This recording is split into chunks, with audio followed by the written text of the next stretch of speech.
포천의 깊은 산자락에는 외부와 거의 단절된 한옥식 저택이 자리하고 있었다.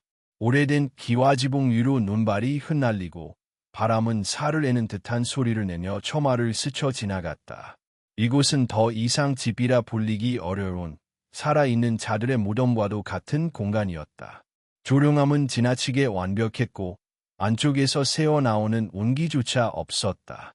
마치 이곳의 시간은 세상과 다른 속도로 흘러가는 듯했다. 한지우는 이 저택의 주인이었다.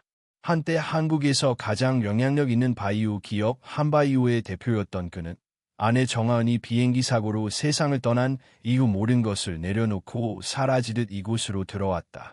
신문과 뉴스는 그의 실종을 미스터리처럼 다뤘지만 사람들은 결국 시간이 지나자 관심을 잃었다. 그는 세상도 잃었고 자신도 잃었으며 지금은 단 하나 남은 존재인 6살 딸 소라만을 품고 살아가고 있었다. 하지만 소라는 세상을 볼 수 없었다. 아니, 그렇게 믿어져 왔다. 그녀는 태어날 때부터 시신경 이상으로 인해 전맹이라는 진단을 받았고 나이가 들어도 말이 없었다. 웃음도 울음도 거의 없었다. 그녀의 방에는 밝은 조명을 켜는 것이 금지되어 있었고 창문에는 두꺼운 암막 커튼이 치워진 적이 없었다.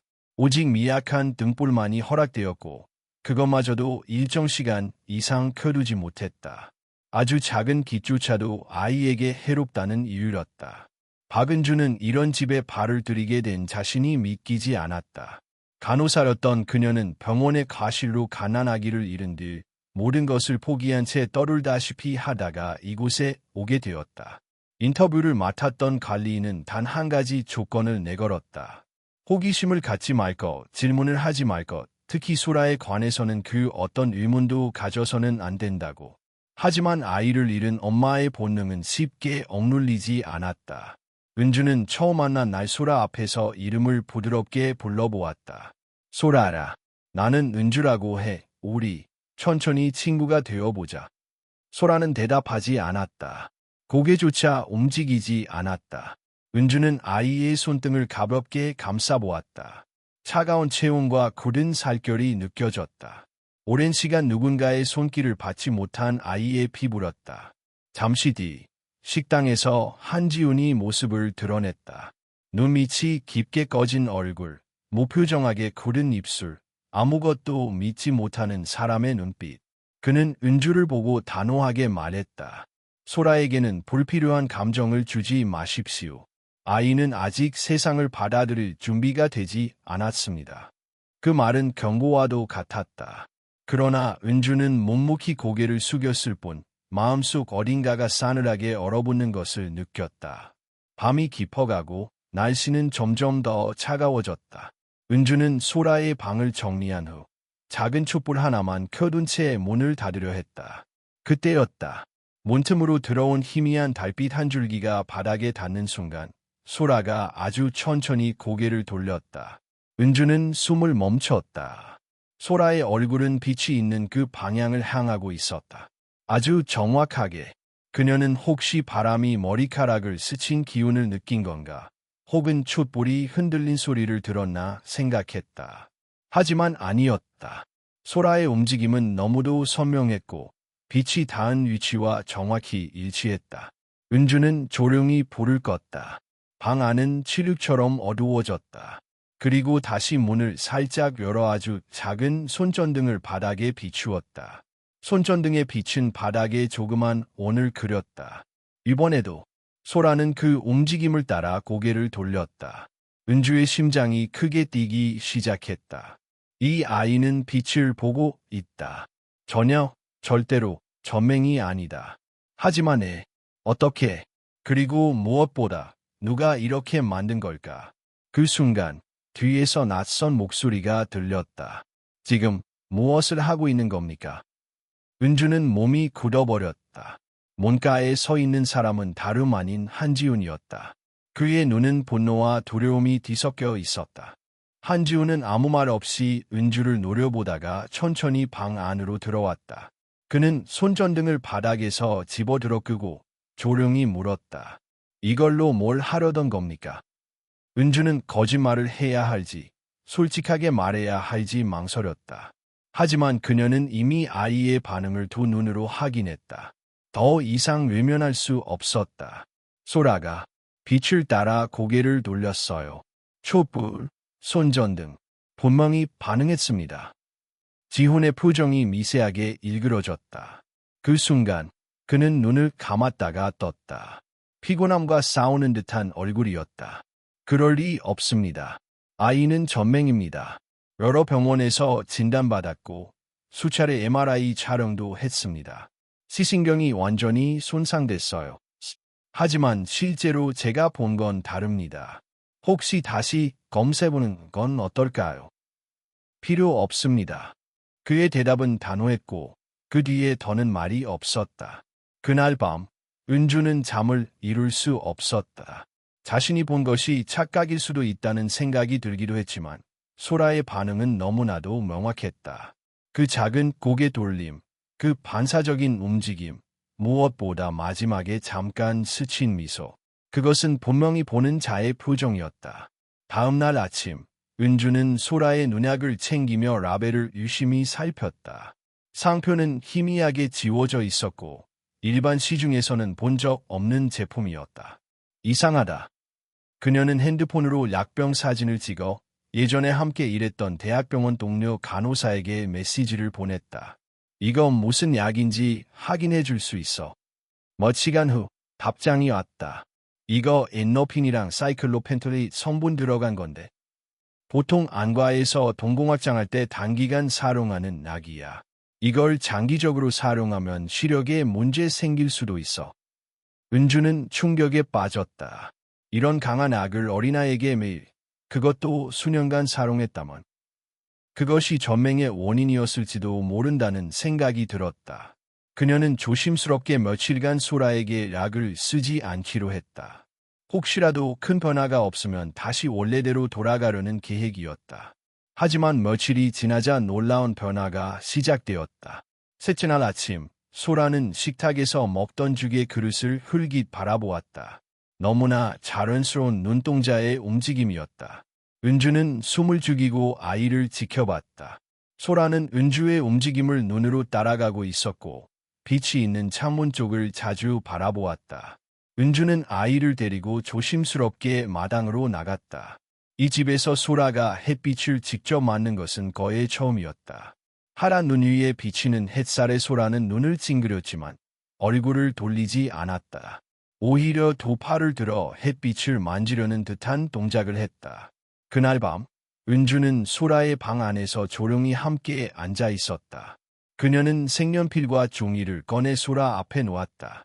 소라야, 마음 가는 색으로 한번 그려볼래? 소라는 잠시 손을 멈추더니 천천히 노란색 색연필을 집었다. 그리고 아주 작고 흐릿한 선을 그었다. 노란색을 골랐다. 은주의 눈에 눈물이 고렸다. 색을 구분한다는 것은 단순한 밝고 어두운 차원이 아니다. 소라는 명백히 색을 보고 있었다. 다음 날, 은주는 집안을 조용히 살피다 서재에서 오래된 문서 뭉치를 발견했다. 그 안엔 민재학이라는 이름이 자주 등장했다. 그는 이전에 의료윤리 위반으로 의사 자격을 박탈당한 적이 있는 안과 전문의였다. 한때 한바이오의 비밀 프로젝트에 연루되었다는 소문이 떠돌던 인물이었다. 설마 이 사람이 소라의 진료를 받던 건가? 은주는 의문을 품고 계속 문서를 뒤졌다. 진료 기록지는 없었지만 특정 약품에 대한 실험 관련 회의록이 하나 있었다. 그 안에는 장기적 동공 확장제 사용에 따른 시신경 반응 변화라는 문장이 쓰여 있었다. 그녀는 머리가 핑 돌았다. 만약 소라의 전맹이 선천적인 것이 아니라 의도적으로 만들어진 것이라면 그날 밤 은주는 다시 소라의 방에서 촛불을 켜고 아이를 바라보았다. 소라는 불빛을 응시하며 아주 작게 말했다. 빛, 예뻐. 은주는 눈을 크게 떴다. 처음 듣는 소라의 목소리였다. 아주 작고 부드러웠지만 분명한 발음이었다. 그 순간 누군가 방문을 열었다. 이번에도 역시 한지훈이었다. 그는 은주와 소라를 번갈아 바라보며 조용히 입을 열었다. 그 아이가 다시 보는 게 꼭 좋은 일이라고 생각하십니까? 은주는 굳은 목소리로 대답했다. 네, 저는 그렇게 믿습니다. 보는 것은 죄가 아닙니다. 지훈은 한참 동안 말없이 그 자리에 서 있었다. 그리고는 중얼거리듯 말했다. 그 아이가 빛을 다시 보게 되면 그날의 기억도 함께 돌아올 겁니다. 그 아이가 빛을 다시 보게 되면 그날의 기억도 함께 돌아올 겁니다. 한지훈의 말은 마치 독백처럼 들렸다. 그러나 은주는 그의 눈빛 속에서 두려움과 망설임을 함께 읽을 수 있었다. 단순한 보호 본능이 아니었다. 그는 무언가를 감추고 있었고 그것은 단지 아이의 건강 문제 이상이었다. 다음 날 은주는 집안을 더 깊이 조사하기 시작했다. 아무도 출입하지 않는 다락방, 잠겨있던 서재의 서랍, 그리고 폐쇄된 지하실. 그녀는 아이를 돌보는 틈틈이 그동안 감춰졌던 흔적들을 찾아냈다. 지하실 한쪽 구석에는 먼지가 잔뜩 쌓인 철제 캐비닛이 있었다. 내부에는 한바이오 시절의 문서들이 들어있었고 그중 하나에 임상실험 보고서라는 제목이 적혀 있었다. 그녀는 손이 떨리는 것을 느끼며 페이지를 넘겼다.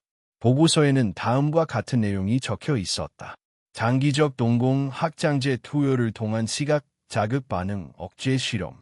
대상 3에서 8세 아동. 실험 기간 6개월 5년.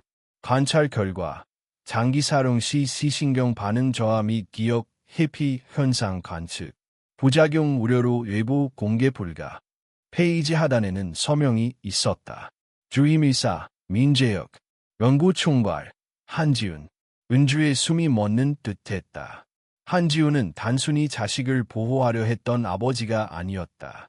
그는 실험의 책임자였다. 그녀는 손에서 문서를 떨어뜨릴 뻔하며 무릎을 꿇었다. 소라는 전맹이 아니었다. 그녀는 만들어진 어두움 속에 갇힌 아이였다. 그것도 가장 가까운 이의 손에 의해. 은주는 지하실을 나와 서재로 향했다. 그곳에는 또 다른 서류철이 있었고 그 안에는 정하은의 필체로 적힌 일기장이 하나 들어 있었다. 노란색 표지에 두꺼운 노트였다. 그녀는 노트를 조심스럽게 펼쳤다. 소라의 눈이 이상하다. 처음엔 태생적인 문제라 생각했지만 점점 더 이상한 느낌이 든다. 지훈은 언제나 괜찮다. 검사에서 문제없다고 말한다. 하지만 나는 믿을 수 없다. 하루는 약병을 보았는데 라벨이 낯설었다. 지훈은 설명하지 않았다. 그날 이후 나는 아이를 데리고 한국을 떠날 계획을 세우기 시작했다. 은주는 페이지를 넘기며 점점 더 무거운 숨을 쉬었다. 정하은은 모든 걸 알고 있었다. 하지만 그녀 역시 갇혀 있었던 것이다. 아이를 지키기 위한 마지막 방법으로 탈출을 선택했던 것이다. 마지막 페이지에는 이렇게 적혀 있었다. 혹시라도 내가 돌아오지 못한다면 누군가 이 노트를 읽게 되길. 소라를 제발 구해줘요. 은주는 눈을 감고 일기장을 가슴에 품었다. 모든 퍼즐이 맞춰지고 있었다. 정하은은 지훈의 실험을 알게 되었고 아이를 데리고 도망치려 했다. 하지만 그 시도는 실패로 끝났고 그녀는 비행기 사고로 세상을 떠났다. 비행기 사고. 그 순간 은주는 기억 속 장면 하나를 떠올렸다. 며칠 전 서재에서 보았던 한 장의 문서. 항공권 예약 내역. 탑승객 정하은, 한소라. 발권자 한지훈. 비행기편 HL903 서울발사포로행 개인 전세기. 그녀는 파일을 꺼내 다시 확인했다. 발권 일자는 사고가 있던 당일의 이틀 전 지훈이 직접 예약한 것이었다. 그는 알았던 거라.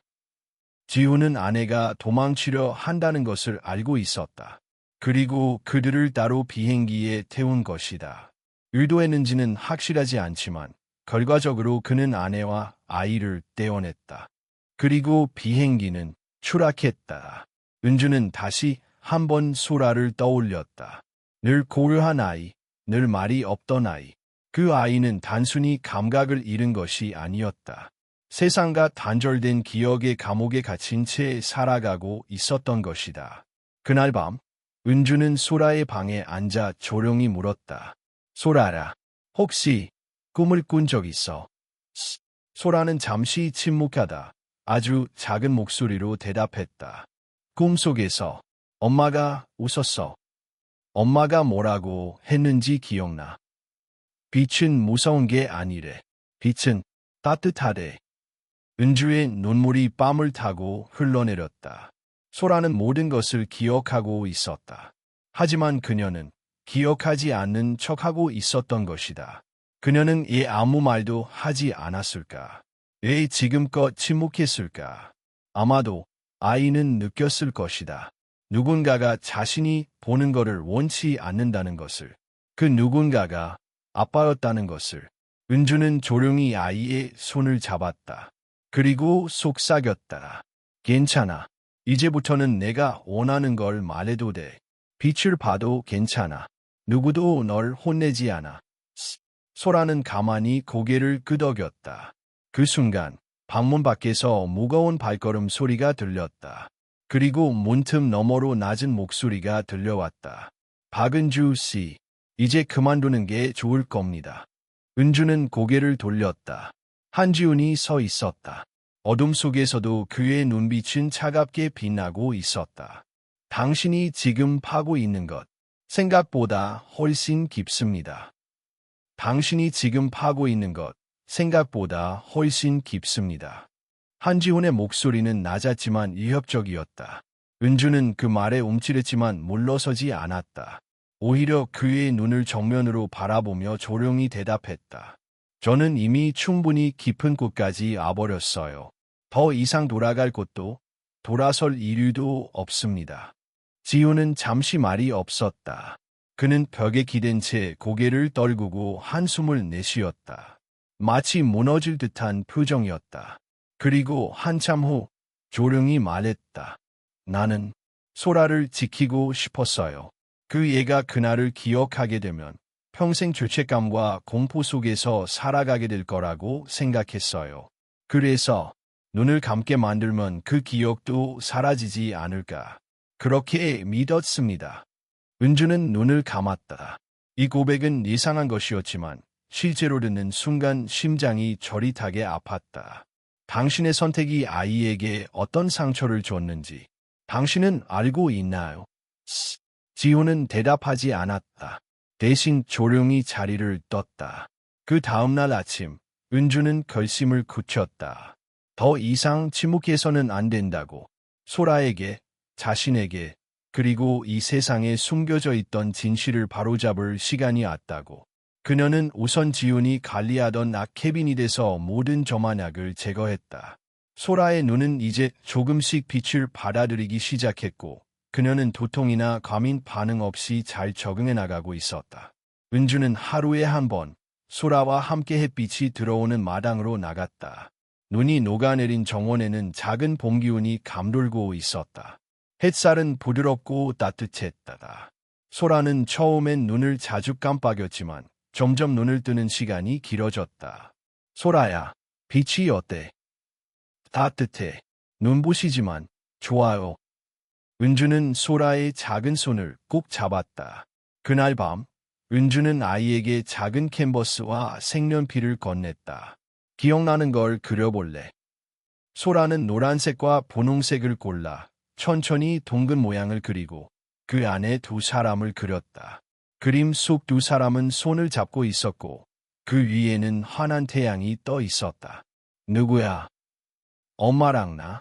꿈속에서 본 거예요. 은주는 말없이 아이를 끌어안았다. 그녀는 알고 있었다. 소라의 내면은 여전히 아픔으로 가득하지만 이제는 그것을 표현할 힘이 생겼다는 걸. 며칠 뒤 은주는 결정적인 순간을 준비했다. 녹음기, 소라의 의무기록 복사본, 민재혁과 지훈의 공동 서명서를, 그리고 정한의 일기장. 그녀는 이 모든 자료를 모아 외부 법률 자문을 받기 위해 메일로 발송했다. 그리고 마지막으로 해야 할 일이 남아 있었다.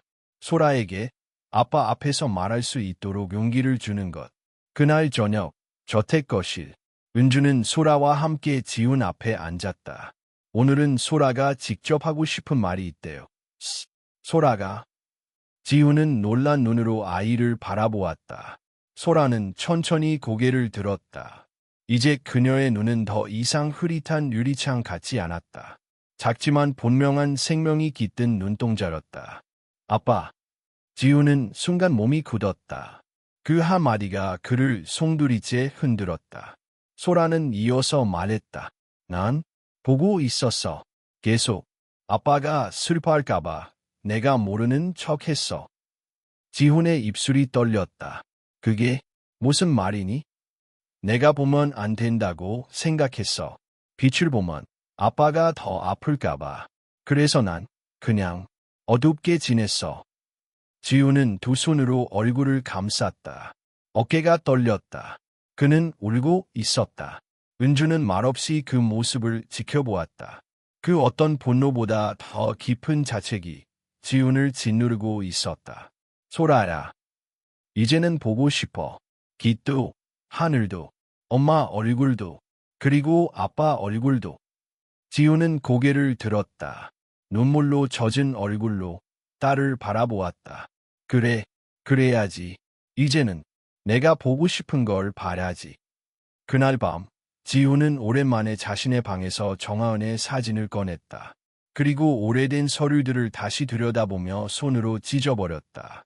다음 날 아침, 그는 은주에게 말했다. 민재혁을 찾아갑니다. 그리고 모든 걸 밝힐 겁니다. 은주는 조용히 고개를 끄덕였다. 저도 함께할게요. 소라를 위해, 정하은 씨를 위해, 그리고 지금이라도 다시 살아보려는 당신을 위해서. 그 순간 소라가 방에서 뛰어나왔다.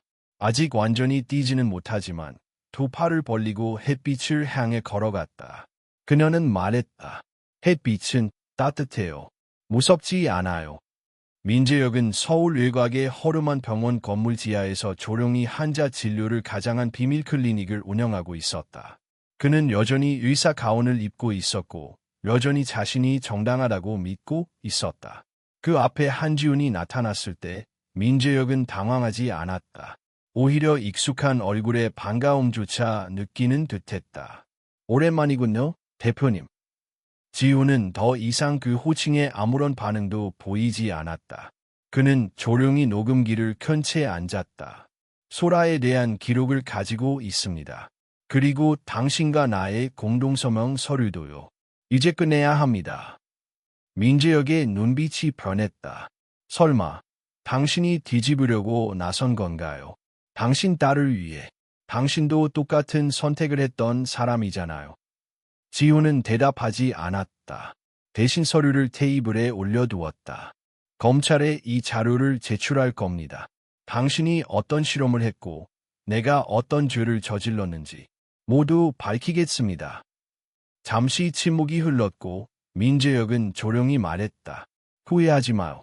지훈은 고개를 끄덕였다. 이미 충분히 후회했으니까요. 며칠 뒤 언론은 민재혁의 불법 임상실험 사건을 대서특필했다. 한바이오 전 대표, 자진 고백과 내부 고발로 파문, 아이의 시력을 앗아간 약물 실험, 진실은 무엇인가? 지훈은 공식 기자회견장에서 정장을 입고 마이크 앞에 섰다. 수많은 카메라와 취재진, 그리고 무거운 침묵 속에서 그는 입을 열었다. 저는 아버지로서, 한 사람으로서 돌이킬 수 없는 죄를 저질렀습니다. 사랑이라는 이름으로 저는 제 딸의 세상을 빼앗았습니다. 기자들의 셔터 소리가 연속적으로 터졌다. 지훈은 이어서 말했다. 오늘 이후로 저는 모든 직책에서 물러나겠습니다. 그리고 남은 삶은 제가 뺏은 그 빚을 다시 찾아주는 데 바치겠습니다. 그의 고백은 많은 논란을 불러일으켰다. 일부는 그를 용서할 수 없다고 말했고 또 다른 일부는 용기를 낸 그의 결단에 박수를 보냈다. 그러나 그 누구보다 중요한 건 소라의 반응이었다. 그날 저녁 저택 거실. 소라는 TV에서 아빠의 기자회견을 보며 말했다. 아빠, 멋있었어요. 은주는 조용히 웃었다. 그래, 진실을 말할 수 있는 사람이 얼마나 용기 있는지 너도 봤지. 소라는 고개를 끄덕였다. 그로부터 몇 달이 지나 한지호는 새로운 비영리 재단을 설립했다. 이름은 하은재단, 정한의 이름을 딴 아이들의 심리 치유와 의료 피해 아동을 위한 지원 재단이었다. 은주는 초대 디렉터로 임명되었고 소라는 그곳의 상징적인 존재가 되었다. 그들은 함께 전국을 돌며 강연과 워크숍을 열었고 많은 부모와 아이들이 이 이야기에 공감하며 도움을 받기 시작했다. 소라는 이제 밝고 활발한 6살 아이로 성장하고 있었다. 그녀는 매일 햇살이 드는 창가에서 그림을 그리고 노란색을 가장 좋아하는 색이라고 말하곤 했다. 어느 날 재단은 아이들의 회복 과정을 담은 미술 전시회를 열었다. 제목은 처음 본 빛. 그 전시장 한켠에 소라의 그림이 걸려 있었다. 제목은 두 사람의 깃. 노란 배경 속에 2명의 여성이 소라의 양손을 잡고 있었고 그 위로 햇빛이 부드럽게 내려앉아 있었다. 기자들이 물었다. 소라야, 이 그림 속 사람들은 누구야? 소라는 당당히 대답했다. 한 명은 엄마예요. 그리고 다른 한 명, 나를 다시 보게 해준 엄마예요. 기자들은 숙연해졌고 은주는 눈시울이 붉어졌다. 한지우는 조용히 뒤에서 고개를 숙였다. 그의 삶은 여전히 죄의 무게를 짊어진 채 계속되겠지만 소라의 눈동자에 비친 자신은 이제 어둠만은 아니리라 믿었다. 마지막 전시회 날 관람을 마친 소라는 햇빛이 가득한 정원에 나가 말했다. 엄마, 나 이제 빛을 무서워하지 않아. 그리고 나도 누군가의 빛이 되고 싶어. 은주는 그 옆에 앉아 조용히 대답했다. 이미 그러고 있어. 넌 누군가의 어둠을 밝혀주는 작은 태양이야. 하늘은 맑았고 바람은 부드러웠다. 한때 빛을 빼앗겼던 아이는 이제 스스로 빛을 품고 있었다.